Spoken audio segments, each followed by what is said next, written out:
Era pouco depois das 2 da manhã, no Estreito de Hormuz, sem lua, sem estrelas.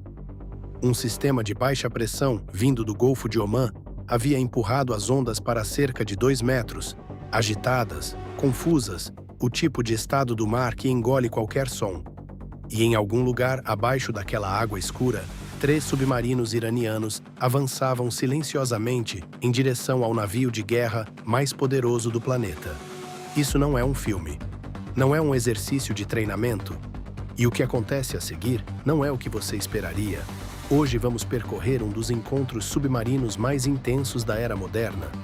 Como o Irã construiu embarcações que analistas ocidentais em grande parte ignoraram, como elas quase conseguiram realizar algo que teria reescrito as regras da guerra naval, e por que um único operador de sonar da Marinha Americana, olhando para uma leitura de 31% de confiança, no meio da madrugada, é em última análise a razão pela qual essa história termina do jeito que termina.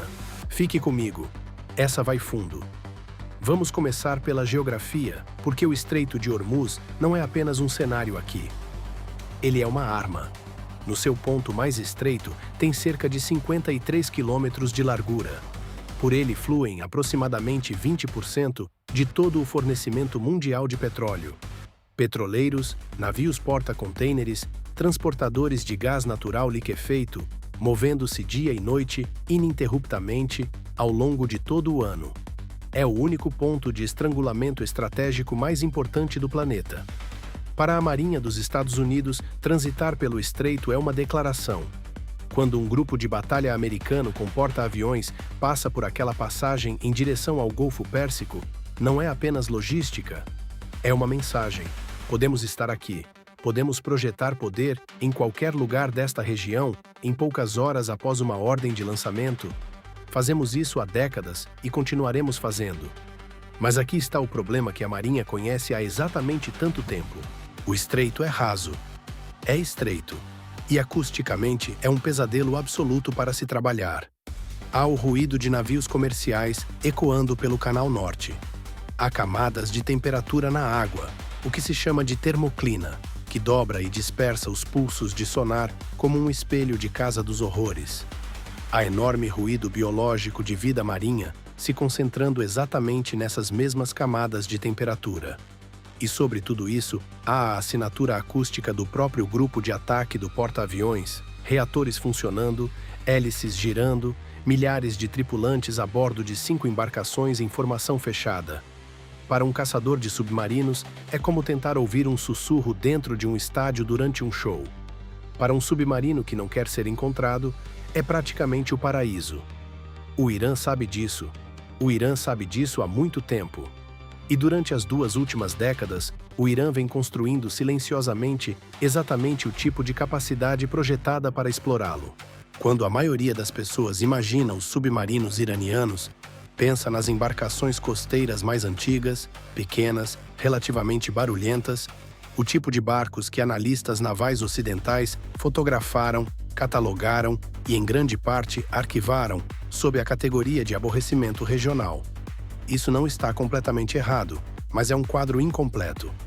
O que é menos discutido é o sério investimento que o Irã fez no que se poderia chamar de próxima geração, uma classe de submarinos que não aparece na maioria das avaliações públicas, porque não foi construída pelos canais habituais de aquisição. Componentes obtidos por intermediários, montagem realizada em uma instalação que imagens de satélites comerciais consistentemente sinalizavam como inativa. O tipo de projeto que se conduz quando especificamente não se quer que ninguém saiba que está sendo conduzido. Essas embarcações, vamos chamá-las de classe Zulfikar, para os propósitos desta história, não eram enormes. Cada uma deslocava cerca de 1.100 toneladas submersa. Não era um submarino nuclear, não era um quilo russo, mas o que lhes faltava em tamanho compensavam em 2 áreas muito específicas: silêncio e armamento. O sistema de propulsão era a chave. Esses submarinos usavam o que se chama de propulsão independente de ar, UAIP. Submarinos diesel-elétricos convencionais precisam emergir regularmente até a profundidade de snorkel para acionar seus motores diesel e recarregar as baterias. Esse processo gera ruído e, de forma crítica, cria um momento em que o submarino se torna detectável. O AIP elimina isso. O sistema usado pelo Irã era um arranjo diesel-oxigênio de ciclo fechado que permitia operação silenciosa sustentada em baixa velocidade por até 9 dias, sem chegar perto da superfície. A 4 nós com AIP, esses submarinos tinham uma assinatura acústica abaixo de 90 decibéis. Para colocar isso em contexto, isso é mais silencioso do que muitos barcos de pesca. Mais silencioso do que o ruído biológico ambiente no estreito à noite. Para os sistemas de sonar passivo que os perseguiam, essas embarcações eram quase invisíveis. E a carga de armas também não era nada sutil. Cada barco carregava torpedos supercavitantes da classe Hut, engenharia reversa a partir de um projeto russo, capazes de 200 nós através de uma bolha de gás que elimina a resistência da água. Nessa velocidade, quando os sistemas defensivos de uma embarcação de superfície detectam a arma, a janela de reação é quase inexistente. Ao lado desses, mísseis antinávio embalados em células de lançamento vertical na estrutura da vela. A combinação não era acidental. Os mísseis foram projetados para acionar respostas defensivas e desviar a atenção. Os torpedos foram projetados para matar. A operação havia sido planejada durante 19 meses. Sua designação interna, traduzida de forma aproximada, era Caminho da Honra. 4 submarinos foram designados.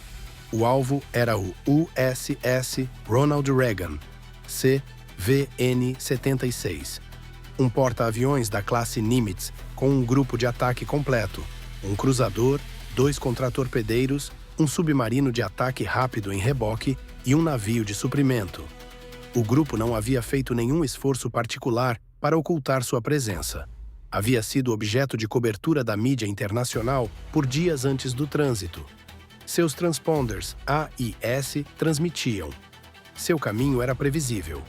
Os 4 submarinos haviam se posicionado ao longo de 6 horas na noite anterior, movendo-se a 2,5 nós, mantendo-se a uma profundidade logo acima do limite da termoclina, usando a camada de temperatura como escudo acústico contra qualquer sensor varrendo de cima. Sem sonar ativo, sem rádio, navegação inteiramente em sistemas inerciais pré-carregados e tabelas de correlação de terreno. Já bem no meio da madrugada, a formação havia alcançado o que o comandante do ataque, a bordo do barco líder, determinou ser a geometria ideal. 2 submarinos posicionados à frente da rota do porta-aviões, aproximadamente 2.000 metros separados, situados a 78 metros de profundidade. Um posicionado ao sul para um disparo de bordo no flanco de estibordo do porta-aviões. Um mais ao nordeste, cobrindo qualquer desvio de curso a boreste. Uma formação em diamante, uma solução de tiro triangulada a partir de 3 orientações independentes. Tempo calculado de impacto das armas. 94 segundos após o lançamento. As portas dos tubos já estavam abertas, inundadas, equalizadas com a pressão do mar. As células de mísseis estavam aquecendo em modo de espera passivo, um processo que não gerava nenhuma emissão eletromagnética detectável. Tudo estava pronto. A ordem estava prestes a ser enviada. Aqui é onde a história gira em torno de um detalhe tão pequeno que quase não aconteceu. A bordo do USS Charlotte, um submarino de ataque rápido da classe Los Angeles, navegando nos bafles do grupo do porta-aviões, a aproximadamente 60 metros de profundidade, o supervisor de sonar, um suboficial-chefe, realizava uma rotação de guarda-padrão. Seu array rebocado, se estendendo 240 metros atrás do barco, foi projetado para capturar sinais de baixa frequência exatamente na faixa onde submarinos diesel-elétricos e AIP silenciosos vivem. Poucos minutos antes de as 23 horas se completarem naquela madrugada, algo apareceu no visor cascata. Não um alarme, não um contato sólido, um padrão. Uma microvariação no campo de ruído ambiente em 47 Hz, repetindo em intervalos de 3,2 segundos, aparecendo em 3 elementos do array simultaneamente. O algoritmo de detecção automatizado havia sinalizado com 31% de confiança. O limiar de alerta padrão era 45%. 31% é ruído. 31% é biológico. 31% é um navio mercante a alguns quilômetros de distância. Qualquer interpretação razoável desse número diz que você deixa passar. Mas o intervalo era regular demais. E o rumo, 280 graus sudoeste, à frente da rota do porta-aviões, não correspondia a nada no quadro de superfície. O supervisor de sonar acionou seu intercomunicador. Ele informou ao oficial de serviço que tinha um possível contato tonal fraco e recomendou um único ping ativo no array de flanco. O oficial hesitou por 3 segundos. O protocolo padrão para sonar ativo em uma área de tráfego comercial exigia coordenação. 3 segundos. Depois, concordo. Um ping. Aguarde. O pulso partiu do Charlotte segundos depois. Ele viajou para fora como uma esfera de pressão em expansão. Atingiu o limite da termoclina, refratou para baixo e varreu a coluna de água inferior em um crescente abaixo da camada acústica. Encontrou o primeiro submarino a 1.340 metros à frente, rígido, geométrico, não biológico, um casco de aço a 79 metros de profundidade. Meio segundo depois, encontrou um segundo contato a 1.890 metros. Depois um terceiro, parcialmente obstruído pela termoclina, a um alcance incerto ao sul. O supervisor de sonar já estava transmitindo antes que a análise de retorno fosse concluída. Múltiplos contatos submersos. Geometria sólida em 3 rumos. São submarinos. Múltiplos submarinos à frente da formação. O relatório chegou ao Centro de Informações de Combate do USS Ronald Reagan segundos depois. O que se seguiu foi 41 segundos do relatório inicial até a posição de combate. O alarme geral 1MC do porta-aviões soou em seguida. 3 ciclos do tom digital plano, depois o anúncio. Postos de combate. Toda a tripulação ocupar seus postos de combate. Não é um exercício. Simultaneamente, dados táticos foram enviados a cada plataforma do grupo de ataque em uma rajada de 0,3 segundos pela ligação 16. O E-2D Hawkeye, na catapulta dianteira, tinha seu motor girando antes que o alarme terminasse. Estava no ar minutos depois, subindo a 975 metros por minuto. Radar em modo de busca ativo antes que o trem de pouso recolhesse totalmente. No USS Chancellorsville, o sistema de sonar de combate cruzou os dados ativos do Charlotte com seus próprios retornos de casco e localizou todos os 4 contatos em menos de 2 minutos, incluindo o 4º submarino, que estava se escondendo mais fundo na sombra térmica a nordeste do grupo.